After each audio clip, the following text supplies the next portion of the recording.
Welcome to the Modern Taoist with Kit Man.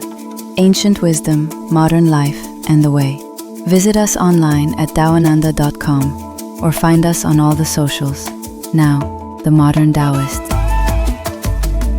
Well, hello, and welcome to another episode of the Modern Taoist. My name is Kit Man, and I thank you for joining us. And if you're new to the show, feel free to go back and listen to all of the older episodes. You'll kind of see the evolution of the episodes as well, and how we sort of change things. It's an ever-evolving thing, as the Tao is. It's a flow, and we are in the flow now, at least partially. And today, we're gonna approach a topic that is, in fact, our next two episodes are topics that are a little more psychological, I guess, almost than Taoist. But we're going to give you the Taoist viewpoint on a couple of topics. And today, we're going to start. It was a question that was originally given to me for an Ask Me Anything episode. And I almost answered it in the last Ask Me Anything episode, but then I started thinking about it, and I realized it probably had its own show, because this particular problem is a massive problem in the world today, in the world in which we inhabit today. And don't get me wrong, it always has been a problem. Since the invention of pop culture, this has been a massive problem. But today, with the immediacy of pop culture, because of the internet, and because of social media, and because of pressure we feel, this is a bigger problem than it has ever been. And I believe that this problem has probably grown tenfold just in the last 10 years. And that is our human need to seek approval. Approval-seeking behavior. And one of the hardest parts of walking your own path is realizing how many voices try to walk it for you or with you. Now, some of these voices are real, right? The naysayers, the doubters, the critics, the people that have an opinion on your life when they really have no business being opinionated about your life. They question your choices, either outrightly or quietly, chipping at your confidence with raised eyebrows. And sometimes that's really sharp. Sarcasm that's meant to sting you. Other times it's really subtle. Little comments that make you second guess yourself. Those are real human people that are trying to derail you for whatever reason. Whether it's just the fact that they feel like they need to have an opinion, or sometimes it's jealousy, or sometimes it's truly out of they're worried for you. I get that. That's okay. But here's the twist. Not all of those voices come from the outside. We invent some of them ourselves. We approval seek when no one's even watching. We imagine the criticism before it is even spoken. We even rehearse the disapproval in our heads and then make decisions to try to avoid it. And often, those phantom voices in our head have just as much weight as the real ones. So Taoism reminds us that the world is full of noise. But the most dangerous noise is the kind that we mistake for the truth. Whether that comes from a relative or a stranger online or your own inner critic, the trap is the same. You're handing the wheel and allowing someone else to drive your car. Sometimes that person isn't even in the room with you. So this week I want to talk about the various kinds of noise the naysayers who never seem to go away, and that imaginary chorus that we carry with us in our heads. Now, in all humility, I want to tell you that I believe, and I believe my wife would agree, and I believe my son would agree, and I believe people that know me intimately would agree. I believe my biggest strength as a teacher and as a parent and as a partner is that I truly do not care what other people think about me. What other people think about me is none of my business. But let me ask you honestly right now, what step would you take today if you stopped caring what other people thought? Or if you were able to erase the negative thoughts in your head, what would you do if you truly didn't care what other people thought? If you've ever felt your stomach tighten up when someone questions your choices, you already know how heavy other people's opinions can be. We're social creatures. And from time to time, we're kids. We're taught to look outward for approval from our parents, our teachers, our bosses, and our peers. How many grown adults have you known? And I'll tell you right now, I've known dozens. Grown adults in their 40s and 50s who make a decision and they're worried about what their parents think. That always boggles my mind. But I get it because that's how we're raised. We're taught early to take our cues from the nods and the frowns, and that conditioning runs deep. It doesn't just switch off just because you decide one day to live differently. It didn't switch off for me. I had to train myself away from those voices. So when you step onto a path, even if it's slightly outside the lines of what someone else has drawn for you, you're going to run into that conditioning head first. Whether it's made up or whether it's real. Family may not understand why you chose to do something less stable but more authentic. Your friends might tell you you're wasting your potential because they can't imagine making the same choice themselves. And strangers, oh my God, strangers online have an endless appetite for commentary. But those voices we carry inside, oh man, they make you pause before you make a decision. They make you pause before you post something online. I don't want to say the wrong thing. Not because anybody's ever criticized you online before, but because you've already rehearsed their judgment in your head. You soften your words in certain conversations, not because someone told you to, but because you've already decided that they won't approve. You hesitate before making decisions, not because anyone actually said, "What are you, an idiot?" but because you're filling in the lines before you give them a chance to. You have already decided how this person is going to judge you. So this is the double weight of opinion. The ones that are thrown at us and the ones that we imagine will be thrown at us. And I'm telling you right now, those invented ones are heavier because you can't argue with them and you can't ignore them and you can't turn them off because they're inside you disguised as your own voice. But that is not your voice. That is the voice of conditioning.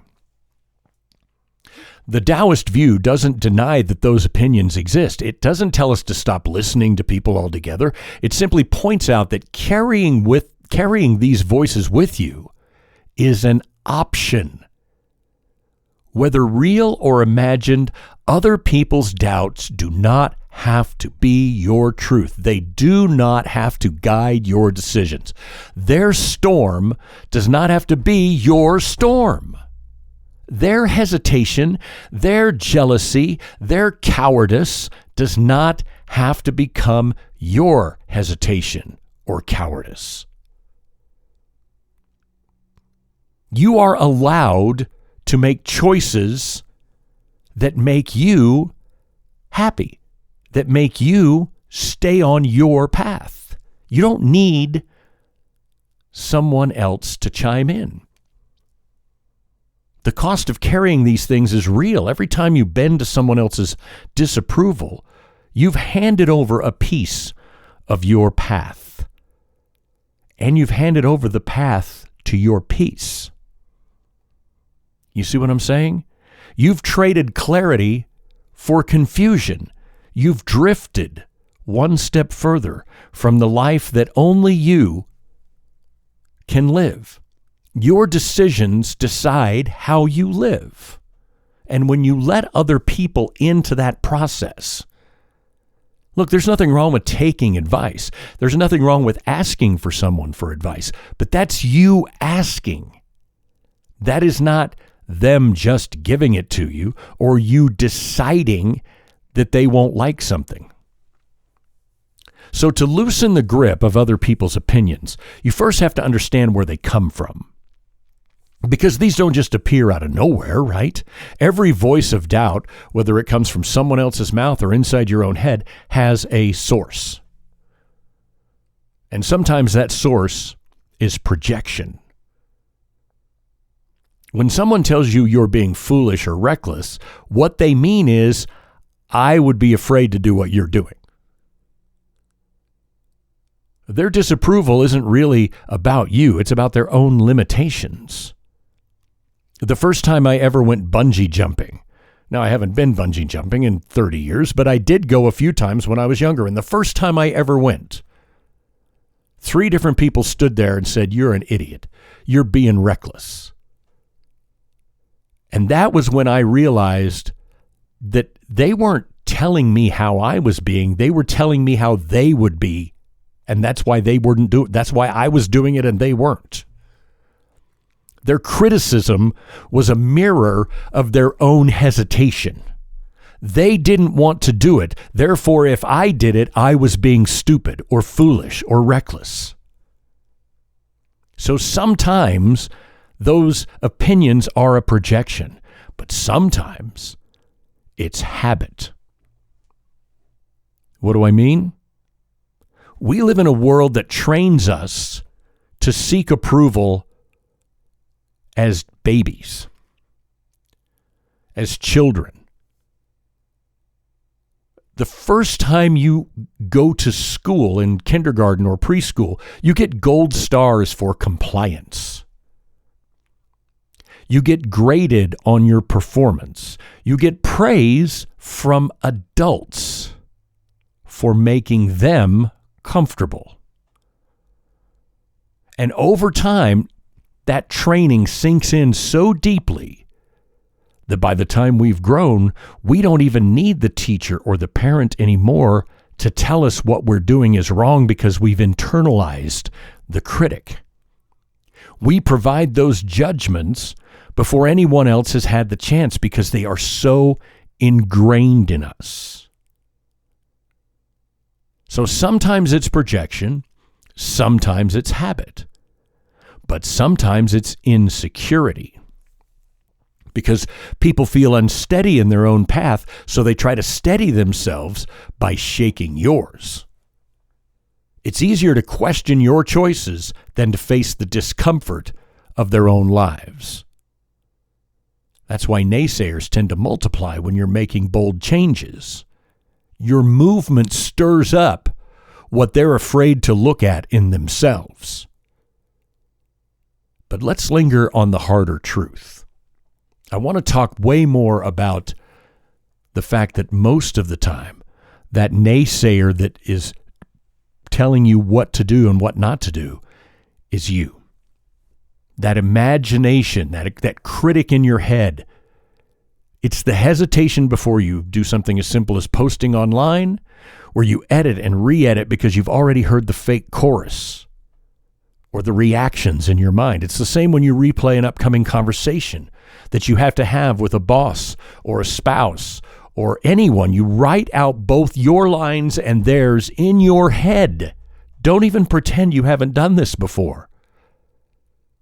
And you assume judgment before that first word is even spoken. We've all done it, every one of us. It's the voice that says, don't stand out, don't risk it, don't. And here's the important one right here, because this is where I see it all the time with adults. Don't make the other person uncomfortable. Even when no one has actually asked you to shrink, you shrink. Because you don't want to make the other person uncomfortable with your truth. That voice is a survival strategy that we built as children. Approval kept us safe, or at least it felt like it did. So we wired ourselves to anticipate judgment and dodge before it even landed. Over time, the real people who once set those conditions, they may be long dead and gone. But their voice is still there, wearing a new mask, the mask of you. Psychologists call this internalized authority, right? You may have heard that before. You may not know the concept. But let me tell you what Taoists call it. We call it carrying someone else's water. Either way, it's a burden. It keeps you running a race that no one else is timing. It keeps you bending to rules that no one is even enforcing. It's exhausting because it's invisible. You can't point to the person in front of you because that person is you. And here's the danger. Once you accept that inner critic as me, you stop questioning it. Right? Because now you assume it's your truth because you turned their criticism into your voice. And so your psyche accepts that as you having wise caution, when it's really just old conditioning. Taoism teaches us that clarity comes when we learn to separate what belongs to us and what belongs to someone else.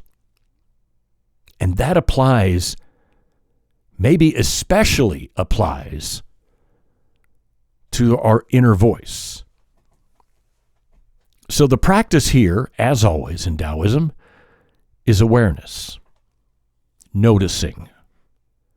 The next time you hear these judgments in your head, these pauses, the next time you're faced with a big decision or an uncomfortable conversation, and you hear yourself replaying other people's reactions, stop. And say, whose voice is this really? Is this my dad? Is this a teacher? Is this an old boss? And how their reaction would have been, so I'm now putting it on a new boss? Is this the culture you grew up in?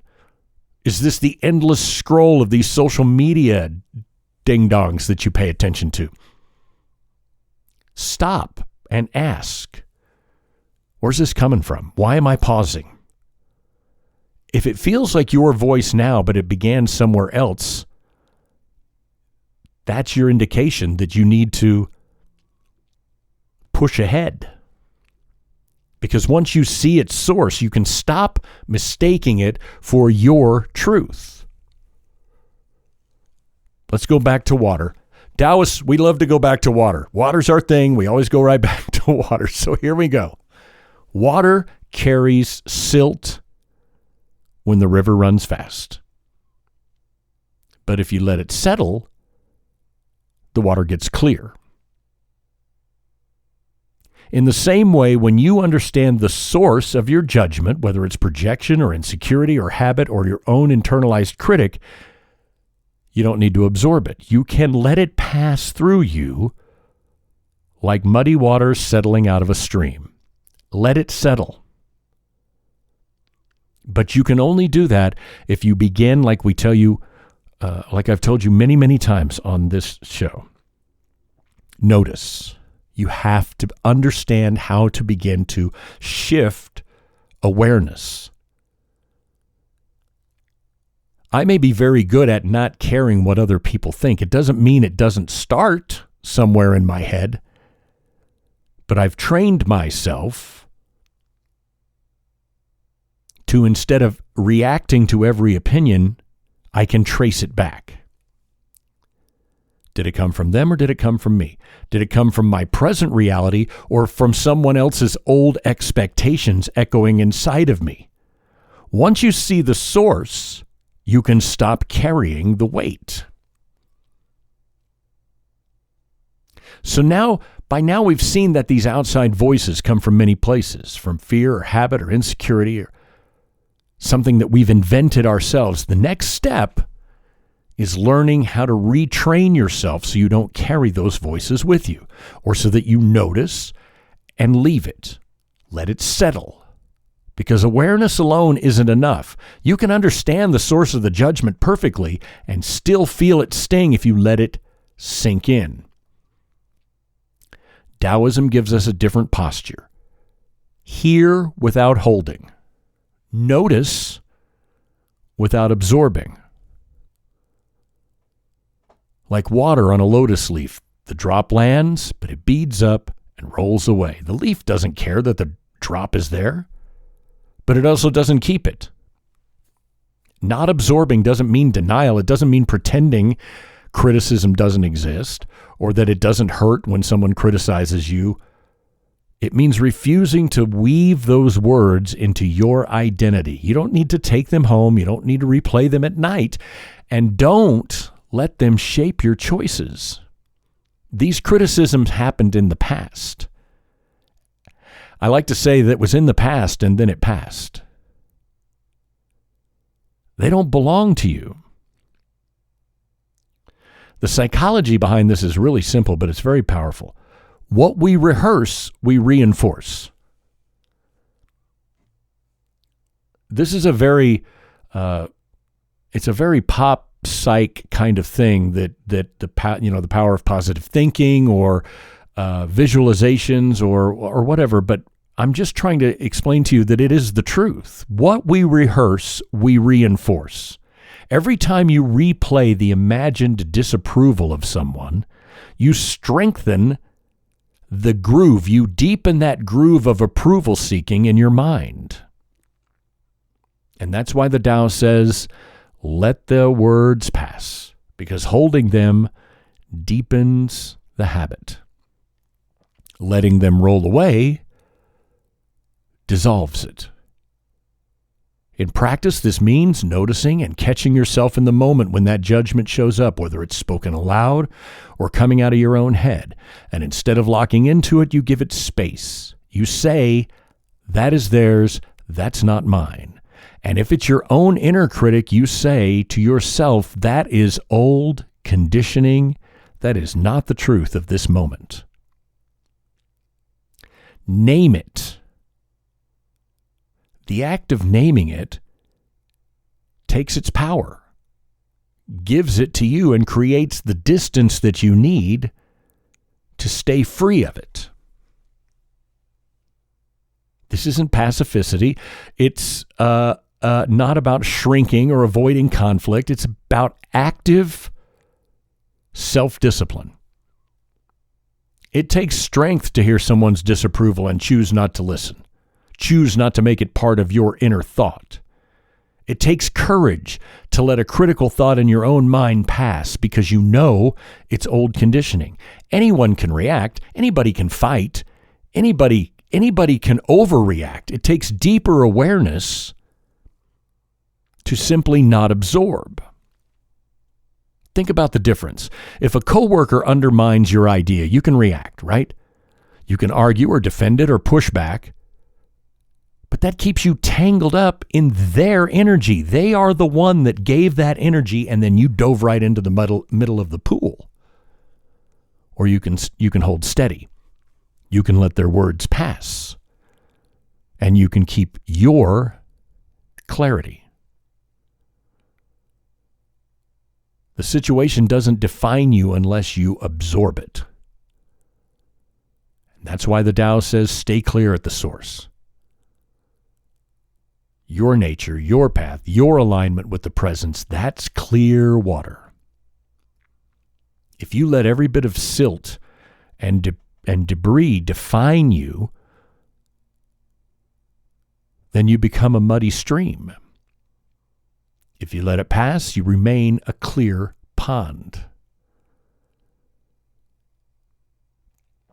Keep your clarity untouched by letting all of this other stuff bounce off. So hear without holding, notice without absorbing. The opinions will always come. The only question is whether you let them live inside you. It's one thing to understand that other people's opinions don't belong to you, though, right? You need some real Taoist practice. It's another thing to live out in the moment. When that voice becomes sharp, when your own inner critic starts rehearsing these disapprovals, this is where practice matters, because you need deliberate habits. So I'm going to give you a few right now. I'll give you, four? I'll give you four. Four of my favorites. This one is my favorite. I call it the one question pause. When a judgment from someone comes in, whether it's from a boss or a family member or your own inner critic, don't react. Don't. Take a breath and have a one question pause. And the question is this: is this about me or is this about them? 9 times out of 10, what feels personal is actually their fear. This is them being afraid to bungee jump, so they tell you that you're reckless. It's their fear, their habit, their projection. Naming that truth in your mind breaks that spell. It puts their words in their hands, not your shoulders. The one question pause. Is this about me or is this about them? Practice number 2 is what I call the small step of defiance. Approval seeking is sneakiest in the little things. So how do we fight that? We train ourselves in the little things. So each day, take one action that doesn't chase approval. Wear a shirt that you like, even if it's not trendy, or you think somebody at work would be like, whoa, why are they wearing that? Just wear it anyway. Order a meal you want without apologizing. Say no when you mean no, even if it feels awkward. These little tiny acts begin to build the internal proof that your world doesn't collapse when you act from your choice, from your center. Small things build into big habits. Practice number 3, I love this one. I call it the circle of 3. When you feel the reflex to edit yourself, imagine a circle of 3 people whose opinions that truly matter in your life.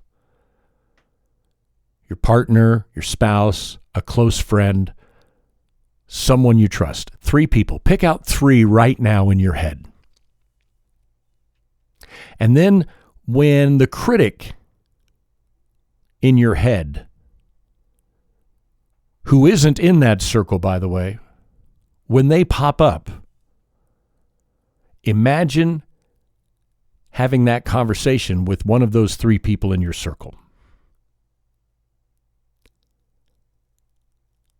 If that critic in front of you or the one in your head isn't part of that circle, their words don't deserve weight. This isn't arrogance. This is the conservation of energy. Give your attention where it's real. And the final practice is the evening release. Before you go to sleep at night, take 2 minutes, just 2 minutes. Make this a practice. Recall where you felt judged. And instead of replaying it, just take a deep breath, breathe out, and say, that's not mine. If that voice came from inside you, trace the source. Where did it come from? From your parents, probably. Maybe from a teacher. Maybe from culture. Whoever it came from, in your imagination, picture them and hand that back to them. This practice clears the slate so you don't have to drag their noise into tomorrow. Here's the truth. Naysayers aren't going to vanish. That inner critic doesn't disappear overnight either. You have to train yourself. But you do these practices and that inner critic loses its grip. They stop shaping your choices. It becomes noise, and you become free to walk your path without apology. The hardest part of handling either outside or inside naysayers isn't hearing the voice, it's unlearning that reflex to react to it.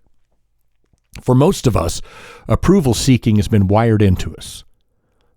Right? We already talked about it. It starts out with the gold stars for behaving yourself. Parents telling you just to smile and get over it. Praise and promotions. The world teaches us that our worth depends on someone else's validation. No wonder that criticism lands so hard. No wonder the imagined voices can feel just as heavy as the real ones. We're told from the very beginning that the outside world matters. But here's the truth. You do not have to live by that reflex. You can train yourself. And retraining doesn't mean building walls or pretending you don't care. It means shifting your identity from someone who needs approval to someone who knows where it matters and where it doesn't. So it's not that I don't believe. People say, oh, you don't care what people think of you. It's not that I don't care what people think of me. I care about certain people. Right? I am not someone who needs approval. I'm someone who knows where it matters and where it doesn't. One of my very favorite sayings ever that captures this perfectly, and I live by this. Like I practice this in real life, and I live by it. Is that I never accept criticism from someone who I would not ask for advice. If you wouldn't invite someone to guide your path, why would you let them steer it in the first place? That line alone can cut through a lifetime of conditioning. The next time you feel that sting of criticism or that inner voice or imagining how someone is going to react to something you're going to tell them, ask yourself, would I take actual advice from this person? If not, then their opinion does not deserve your weight. Retraining also means noticing those invented voices. That phantom critic in your head doesn't get a free pass just because it sounds like you. If you wouldn't take advice from a past teacher or a harsh parent or a stranger online, why would you take their criticism? If you wouldn't take advice from them, don't carry their disapproval. That shift isn't instant. I'm not trying to pretend that it is. It feels awkward at first. It's like learning a new way. You'll catch yourself softening your words, glancing for a nod or a smile or replaying a comment in your head. But each time, pause, apply the rule. You start to lay down new tracks on your path. You show yourself that your value does not hinge on their opinion. And here's the deeper layer. Retraining yourself isn't about cutting yourself off from feedback. It's about discernment. You can still listen. You can still learn. You can still be taught. You can still be coached. You can still be corrected. But you decide whose voices matter. You stop scattering your energy everywhere and invest it where you trust. That's clarity. All we talk about as Taoist is clarity. Notice, awareness, clarity. These are all things that Taoists teach. And in this particular topic, they matter. And over time, that habit of approval seeking will loosen. Stop bracing yourself for judgment. Stop rehearsing phantom disapprovals. And you will if you practice. You'll stop giving critics a seat at your table. And in that space, something new grows. Bravery, steadiness, the kind that doesn't need applause. The real takeaway here is simple. Retraining isn't about silencing the naysayers. It's about refusing to let them define you. If you wouldn't take their advice, don't take their criticism. If that voice is not rooted in your trust, let it go. The bridge between understanding the Tao and actually living it is that clarity of response.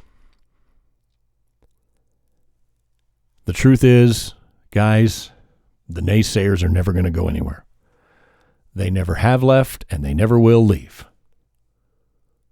The world will always have opinions about you. Loud ones, quiet ones, careless ones. And if we're honest, your own mind will keep trying to invent a few extra along the way. But the weight those voices carry is still up to you. That choice has always been yours, even if you haven't felt like it. For me, that turning point wasn't some dramatic revelation.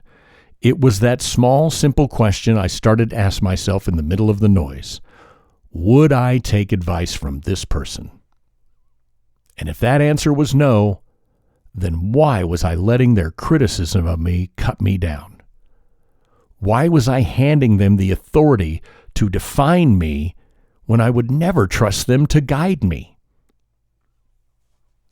That single shift has saved me more times than I can count.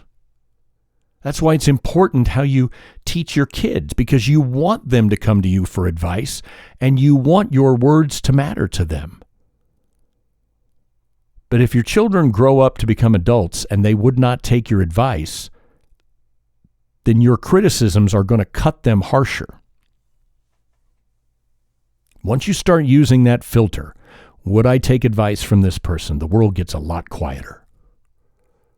Voices lose their grip. Strangers online, gone. Old echoes of teachers and bosses and relatives who couldn't see you for who you were, gone. Even that voice inside your head that repeats their doubts loses its power because now you recognize that the source, or what the source is, and you refuse to carry it. So as we wrap up today, here's the invitation I want to leave you with this week. When criticism shows up, whether it's spoken out loud or whispered in your head, just pause. Don't push it away and don't automatically absorb it. Just ask, would I take advice from this source?